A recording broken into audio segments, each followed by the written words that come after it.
one is feeling their best self, our being spirit is to be altruistic and connected. We are communal beings. Like, we thrive on others' connection.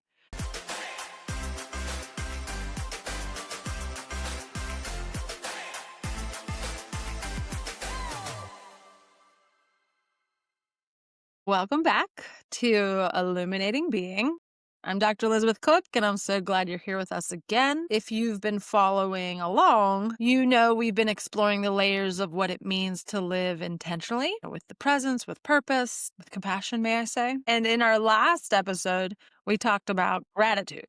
And so it was a practice and really a way to ground ourselves in what's real. And so today's episode, inspired by Dr. Summers, was really suggest we visit Brene Brown, who we have brought up a few times on this podcast, her work on wholehearted living. And I love this idea. So, and I guess you also used the word authenticity as our guidepost today, really to dig in and practice. And so one of the quotes of Brene is, this practice of letting go of who we think we're supposed to be and embracing who we are. And I will just say, if I try to say that to my children, it takes practice even to allow yourself to identify with that statement. But it's, to me, very powerful. So, Dr. Summers, I'd love to invite you to kind of share what made you kind of come to this topic for this week's podcast. Good morning, Liz. Always great to be here. I feel like this, it's great because it's a conversation, right? So I think what really, we're not running out of topics. We're not running out of ideas.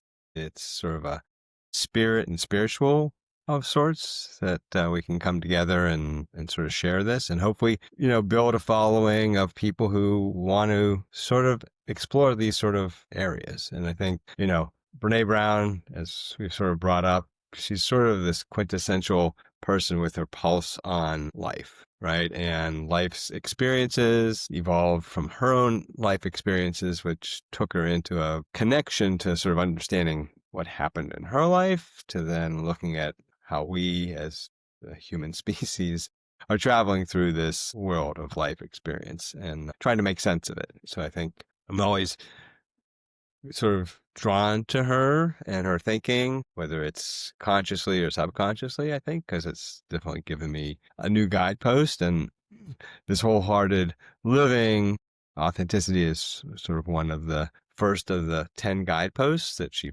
posits to sort of think about that. And I think, she sort of surmises that there are some people who do this wholehearted living, who, she's encountered over her course of her work, and sort of drove her sort of defining it in this sort of 10 guidepost way. And the natural of like people who do this, who seem to be able to sort of naturally, intuitively, instinctively, whatever it is. And I think we find that in so many different ways. There are people who are of talents and gifts that they can understand, the math, geometry, the sort of how things are built or how things are worked. Who knows what happened in that what's in our DNA, sort of understanding of like helping our creative minds sort of then grow through our experiences. And maybe everybody has that potential, but some people have certain more instinctive things that they do. And I think the authenticity part is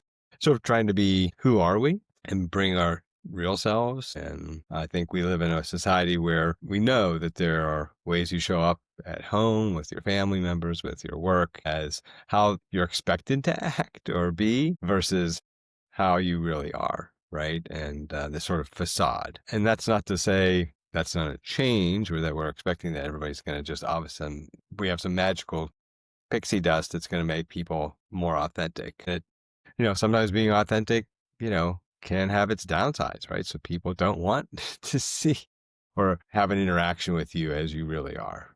They want you to live within the sort of realms. We all have different workplaces that set certain rules, and they want you to be this. They want sort of a faux authenticity.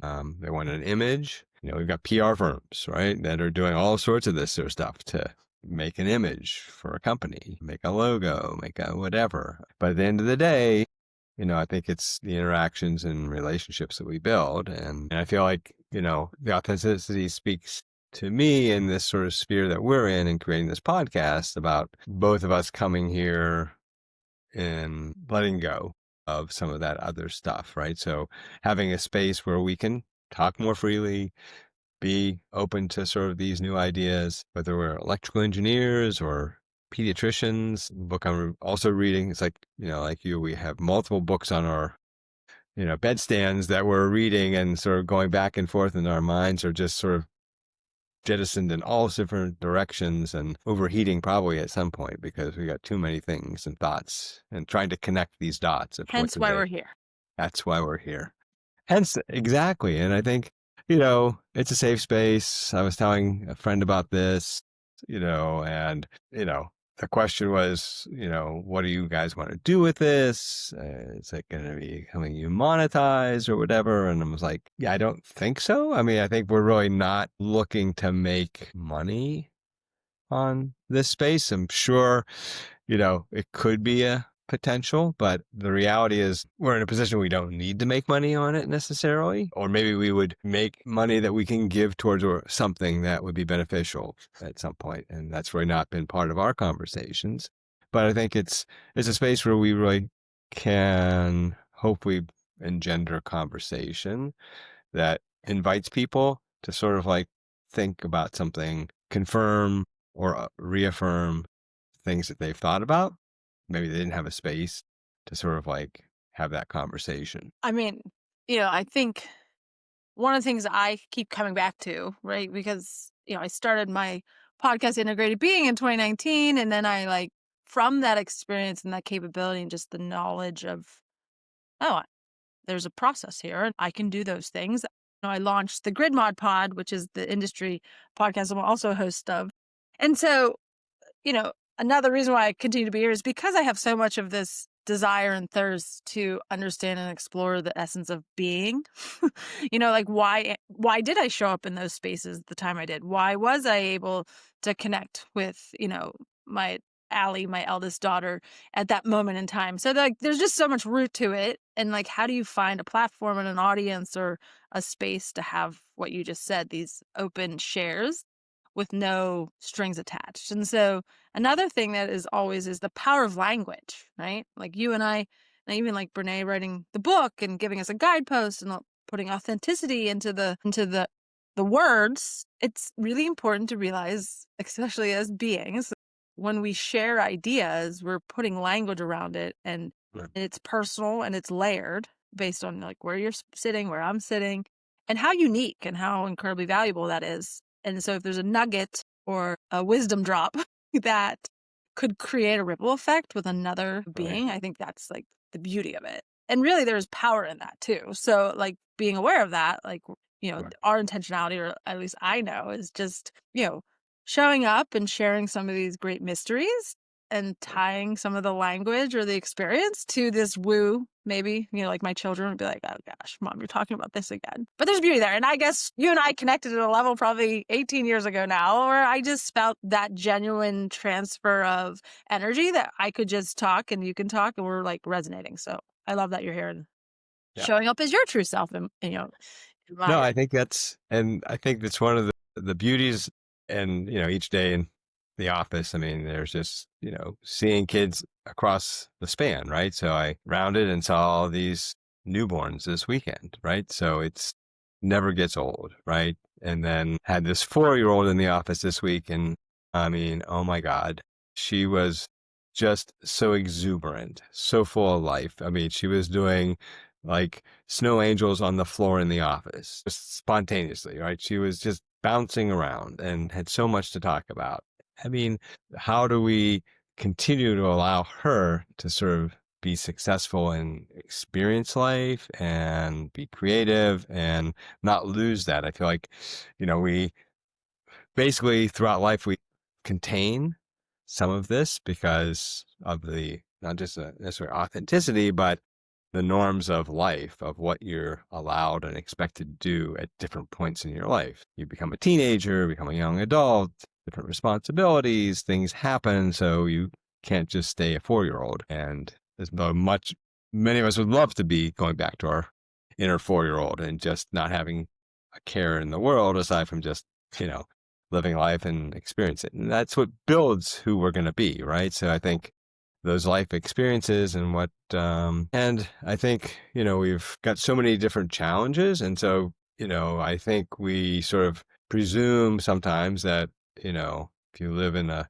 space where you've had more opportunities, that's going to be a given that you're going to be more successful. But I think life is full of all these experiences, no matter where your background is. So it doesn't, you may have limitations of getting out into the world and being successful, but I don't know that that's a presumption that's correct, that you can't be successful no matter where you start. And I will say, success is all relative to the one that defines it. So where are you as a being sitting when you determine and identify what that success means to you? So for instance, I was just talking to a colleague where they experienced early on, the idea of a house and being house poor, and, then transitioned over decades of like the idea of like success is really the freedom and the levity of being able to get up and go whenever you want. Right. And so one may look from the physical factors of like, oh, well, you don't even own your home, right? Which these are very defined successes, but just an example of a choice, an intentional decision made early on that this is not the space I want to sit in, and I will define what success means to me in my ability to do X, Y, Z. And I think the only way you can make those observations are being very intentional and having the skill sets to reflect on your own presence and your own behavior and really identify like what made you resonate in one way versus maybe what brought in a various and then you make the definition. So I think we're in a world, and I guess this kind of leads to my next question I had for you is like, how do you there's ways that you can easily drift away from this authentic authenticity, right? There because of, I think, social structures. But how do you see, and then you kind of mentioned it in the intro, but of how that may happen, like how you get pulled away from this awareness. Right. So I think, I think first and foremost being grounded. And I think it gets to the sort of language of like intention and attention, right? So I think one, we have to have attention to ourselves, right? Sort of the self-awareness. And I think, and that's where, we've talked about yoga and sort of meditative sort of spaces. So I think we have now become so accustomed to this fast pace in life. And in looking at this book I'm reading on creativity and E.O. Wilson, it's sort of like, how did we evolve as a species, right? So it was a very slow evolution, right? Whether people want to believe in evolution or not, the reality is that Homo erectus, all these different sort of preceding species, and we didn't have this language, right? They didn't have the same sort of language, didn't develop 10,000 years ago, right? But for hundreds of thousands of years, there was, sort of, they look at the Bushmen of Kalahari and places where they still have limited language and they have these cliques and things, but, they're defined, their daytime, right, was the act of time. And once the sun went down, there wasn't electricity, right?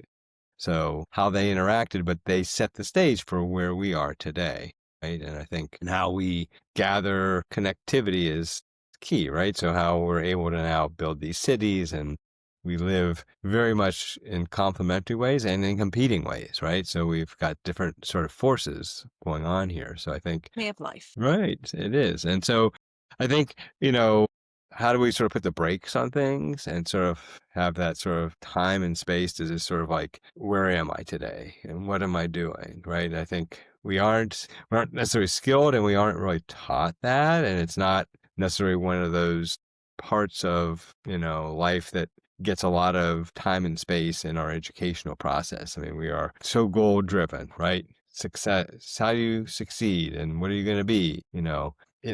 It's, anything and everything is possible, but there is the well-being of the individual to get to those points that we don't do as good a job of sort of self-care. And then getting back to the brilliant scientists and people who wholehearted living, some people just have the fortune of naturally being able to sort of navigate that and do that instinctively, right?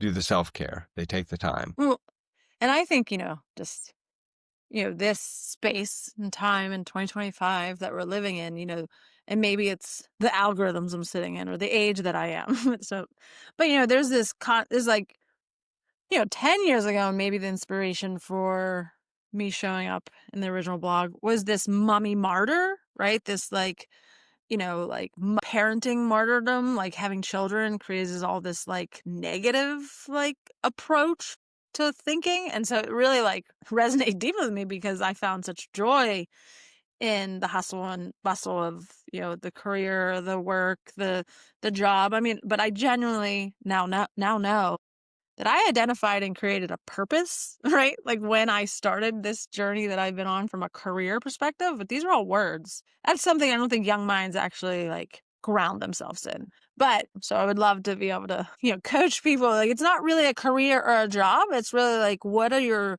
the items or the areas or the spaces that your oneself's capabilities and talents, right? Like, and then that kind of gets fostered in this very dynamic, challenging world. But anyway, I segue. Now there's this whole, self-care boom, get your 10,000 steps and like eat your protein and make sure you sleep and eat all your supplements. And like I think sadly, there's an enormous amount of influencers that have commoditized it because they want to make money. But like genuinely at the root of what we're really just saying is to slow your roll and focus on showing up as your best self. Like eradicate all of those items or possibilities that could make you feel less or low energy or sad or right like right. But in the end you're being structured. Right. So take away all Yeah. of society, the original sapiens, they like woke up, they found their food, right? Like very simple. And so Right. sadly, if we can reground kind of this movement of self-care in this idea of like self-reflection, slowness, caring for oneself, therefore caring for others. Anyway. Yeah, a So little bit of altruism. There's a whole lot of things that go into this space, right? So, I mean, as the species evolved, I think, we didn't live in large communities initially, but then uh, the discovery of fire, having sort of a campsite, then, I mean, we've talked a lot about the importance of plant-based eating, but the sort of evolution of the human species is sort of grounded in the fact that we got more protein from meat, right? So the brain grew and meat because lightning strikes, animals were, sort of burned, right? But they were cooked. So the meat was not going to spoil and that otherwise they would have died, right? So, but as they found that, and it wasn't something they had every day. So we've sort of just morphing into sort of our nutritional, healthy eating sort of sphere, along with our, mental health well-being and our spiritual well-being is our physical well-being, which is grounded in the nutrients that we get. That's the other book I'm reading, I which was going is to The say, Power of it sounds a Imperfect little bit like, Eating. tell me more about that. Right. And so one of the people who sort of wrote a little synopsis about the book was about, you know, not living to eat, but eating to live, right? Was sort of his sort of. Just said that like the other day to my kids. And so in that, in this chapter I'm reading now, it's sort of about the fine print. And so I think it's sort of like the microscope. I mean, when we are out in the big picture and then you look in the microscope, you can see the details, right? So a lot of the problems with whatever we do, whether you sign a contract and if you don't read the fine print, which who reads the fine print? Because there's so much of it, we just sort of assume everybody, because you don't have a choice, right? You're going to have to sign it anyway. And when you go to read a food label, how do we even know? And the fine print is where so much of the details. I mean, one of the the sort of mantras is to not eat anything that has more than 5 ingredients in it, right? Okay, so 2 weeks ago, I officially banned Lay's potato chips from my grocery list, and it's like Finn's daily snack, and it's been driving me crazy. I knew it was gonna be hard. And, oh my gosh, I just wanna say, it is so hard. I mean, Can't just eat one. I mean, that's a great ad, right? right. And he's I mean, we've been at back and forth, and just so we bought a few like healthy version of potato chips, which so I did the 5 ingredients thing. So I got these avocado oil. So it said I show them the back, and I literally said like 2 nights ago, less than 5 ingredients. And then, it was literally potatoes, avocado oil, sea salt. And then, I there was like a little bag that long story of why it was in my possession of the Lays. They weren't for him. They were for my dad, who a whole other story. And I showed, right? Like all of the various oils. But anyway, he was like, I mean, he's not being very nice about this. And it is very hard, because a part of me is like, what's so bad? But right, but like, really, I gotta like, if I'm gonna speak about it, I gotta ground myself in it. So I did successfully get him to say, I'll eat those chips. But it was 2 weeks of like every day he was telling me I'm the worst mom ever and I'm ruining his life. So he's 7 for our listeners. But I just think Well, it's funny because that whole like little lesson that I got to say, like less than 5. And so I sent them to the store to go look at all the chips, less than 5.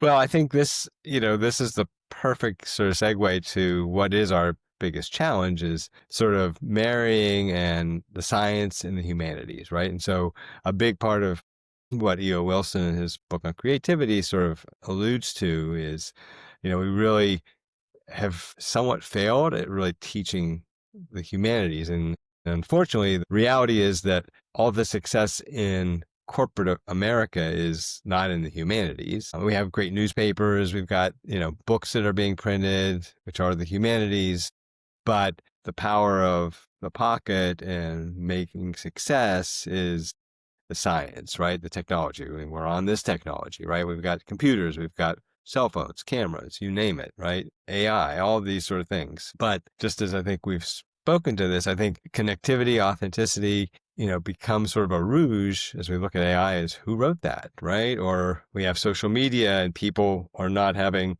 physical contact, right? Like we used to. And so there's a skill set that you lose in sort of like, seeing somebody face to face and reading their body language, which whether people understand it or not, you learn that just by the experience of growing up, right? But if you're on a technology device, you don't get the whole picture of somebody and the nuance, and there's just so much that goes into that. So I think, I mean, we also are kind of tiptoeing around, a shift or a paradigm shift in like really educating or informing or like developing self-care and intentional, some be like, oh, that's selfish. But I think how do we mainstream like self-care allows one to then care for others? I mean, I think right, that's the thing we should like, could we create a few language pieces of words that anyway, right. that's too long, right? But it really truly is. If one is feeling their best self, our being spirit is to be altruistic and connected. We are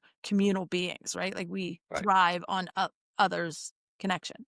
But anyway, it's the tiptoeing is like, we're saying to be versus to do, right? To have curiosity versus to be compliant, right? So like it's a disruptor. But like if we could take it the next step of like, well, let's disrupt the status quo, you know, putting the spark back into being intentional will drive, I think, extraordinary amount of doing and capability and development. Well, not to go back to Brene Brown, but I think she, her area of expertise is shame and vulnerability. And unfortunately, I mean, that's not going away anytime soon. But, as she says, it's a conversation stopper when she says, well, people ask her what's she doing, and she talks about that, and it's like nobody wants to go there. But the reality is, we all are there, right? It's sort of a part of the human experience, and I think this authenticity piece is about trying to get to the fact that we live in a world where unfortunately people throw all sorts of epithets and things out there. And so anger sells more, right? And fear. And so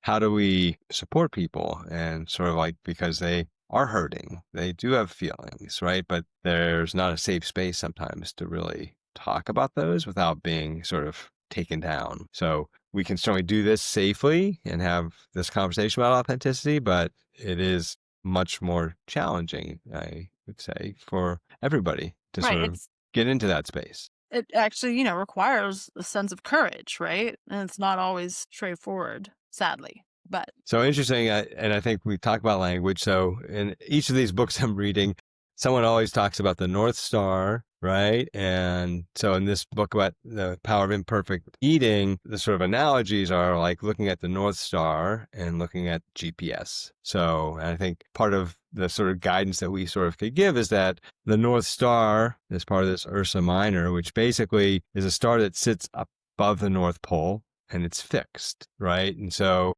we always have these sort of metaphors of like, this is my North Star, right? So it's sort of the aspiration of the place we're going to, which is always there, versus a GPS, which now we're all, conversant in GPS because we all have Google Maps, Waze, whatever it is, to go, basically takes you from point A to point B. So that's sort of a defined sort of, journey that gets you, and it may be part of your space of going to the North Star, but it's not getting you to that North Star. So I feel like this authenticity and what we're doing is hopefully helping people look for a North Star, but understanding we're going to give pieces of the GPS here to navigate getting you closer, maybe. So I have to share another, so North Star, it's been a big part of just where I sit and, how I ground myself in journaling. And so I have a real world experience of bringing this type of ideology into corporate America, where, effectively developing a visualization of a strategy of actions to take to meet a certain goal. And so one night I developed a slide that had a North Star with a trajectory of various projects that will, ultimately meet full situational awareness to the edge of the grid. So, that slide then became a part of my everyday life of trying to communicate effectively to multiple audiences of what the essence of the North Star meant, and then what are all the individual projects. And then it was well, how much does each dot cost? And then how much, which dot connects to what other dot? And it was that was not the intention of the slide. Now, it was a great visualization to create robust amount of conversation, but the hardest part was to communicate kind of the language that you and I are sharing. It's an essence.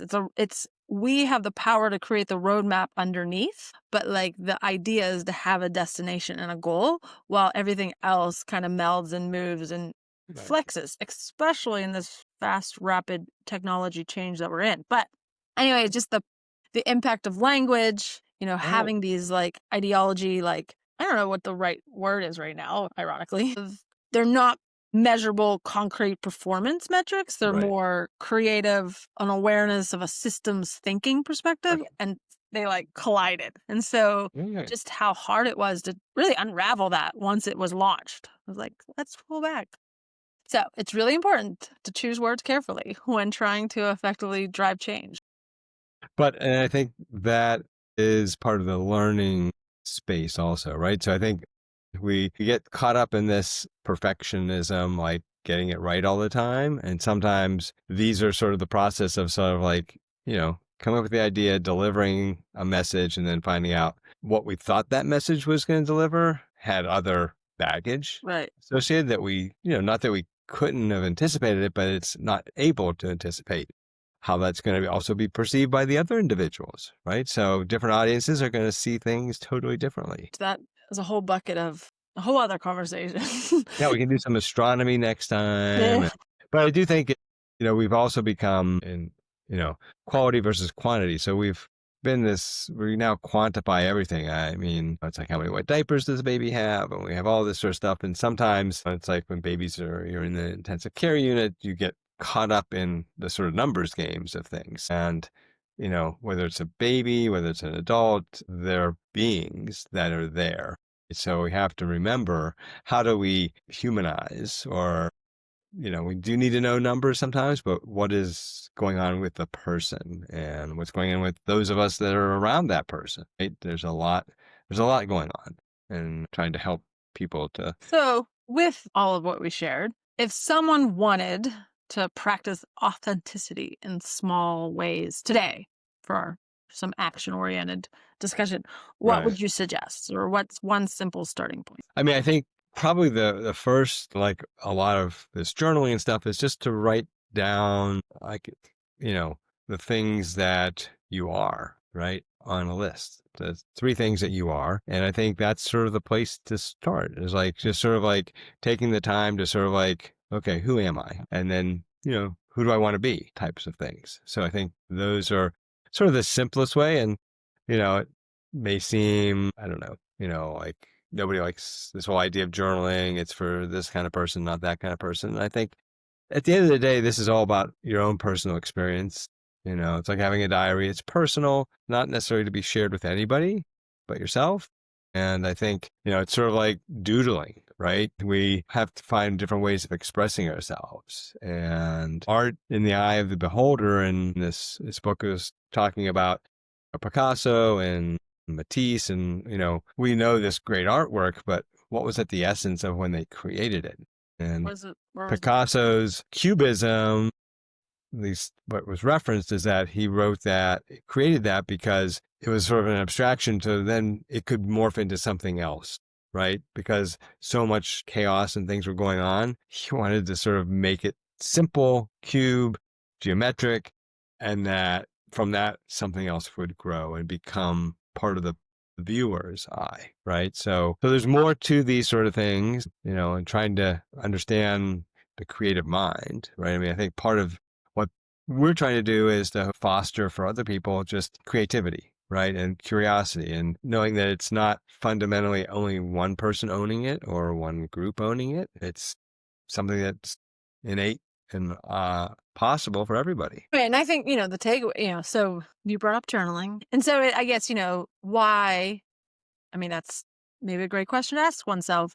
Why does it seem to be a prescriptive or like an academic or maybe overly structured activity, like especially with children, but even all walks of life? So, journaling is really what it does, you create uniqueness of it, but the idea is that you're evoking curiosity, creativity, and a way for you to tap into your emotional expressions, right? So like, Right.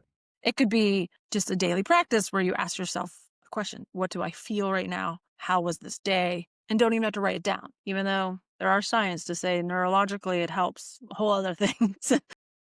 Or doodling, right? Doodling, just go doodle on a blank piece of paper or maybe on the back of who knows, right? A business card, like just getting that mind spill or a mind dump really um, going is kind of what journaling could be captured as. So I think that's a great takeaway. It doesn't have to be this do diary with a regimented to-do of what you must write about. It's really creating a space to be creative and curious about who you are in that day, in that And it moment. could be a word, it could be a sentence, it could be anything you want it to be, right? That's what I try to tell parents and kids is it's for you and whatever you want it to be, right? So I think to your point, this is a creative space that's a blank slate for whatever you want to put on it. Create a soundtrack if music is like a love of like what that day began or like a song, right? Like there Right. could be many ways to create that out loud. Exactly. Okay, we love to end with a quote. Yeah. Tire Okay. Thich Nhat being Hanh, my little our pal to favorite. eat. So this one is called Truly Seeing. When we look at the people we're eating with, we can see them fully in just a few moments. We don't need 2 hours to be able to see another person. If we are really settled within ourselves, we only need to look for a few seconds, and that is enough to see our friend. I think if a family has 5 members, only about 5 or 10 seconds is needed to practice this looking and seeing. It's beautiful. It makes so much sense. Well, and I think that we live in this supersized world and everything has to be so much bigger and so much more. And sometimes less is more, right? That's the other saying. Right. And kind of for our listeners, takeaway, pulling folks to the table doesn't need to be an hour long. It just needs to be the essence that you've created the food, you place it on the table, and then you eat, right? And so just seeing each other as they are is a beautiful way to kind of Without electronics, so that they are intentional and have attention. no electronics. That's a rule in our house. Okay. Well, thank you. For bringing this topic forward, allowing us to kind of spin on it and really showing up in your fullness today. If you're listening, we hope this conversation reminded you that being real is not only enough, it's fundamentally essential, I think, to really show up as your best self. So, it's where the connection can happen. It's really, you can settle oneself and then settle those around you. So with that, it was great to have this conversation. Always great to be with you. Okay, let's see you next time. Wait, do we need a punny thing? Like, I can't keep illuminating. Let's There we keep go. illuminating. There we go. Illuminating forever.